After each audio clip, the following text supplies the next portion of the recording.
4 दिन पहले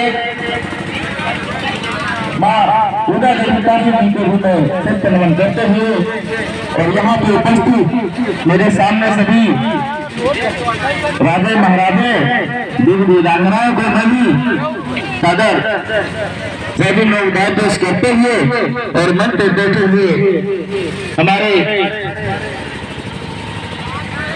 सभी अग्रज अनुज एवं अभिभावक मुख्य अतिथि कुछ घंटे जी मैं आपका भी स्वागत अभिनंदन करते साथियों जय भीम जय भीम जय भीम। बहुत बहुत साधुवाद जो आप लोगों ने जय भीम बोला। साथियों मेरा कहना है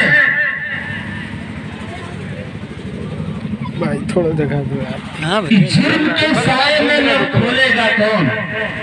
जो आज की स्थिति है कि जुर्म के साए में लब खोलेगा कौन। अगर ये लंकेश चुप रहा तो फिर बोलेगा कौन, फिर बोलेगा कौन। साथियों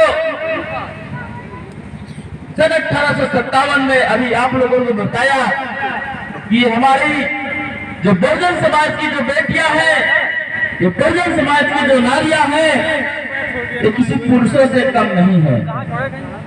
ये आज किसी पुरुषों से कम नहीं थी। इसका इतिहास, इसका जीता जागता उदाहरण है माँ झोकारी बाई और माँ उदा देवी बाई।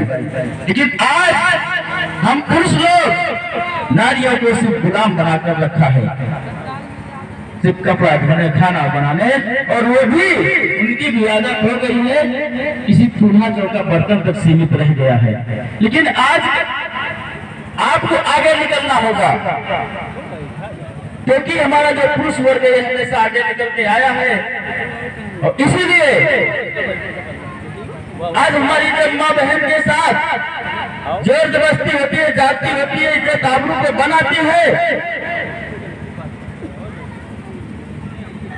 वो अपनी रक्षा के लिए ये मेरा पुरुष वर्ग जो समाज बराबर तक भी खड़ा नहीं हो पाता। क्यों? क्योंकि जिसको अपना इतिहास नहीं पता होता तो कभी इतिहास नहीं बना सकते।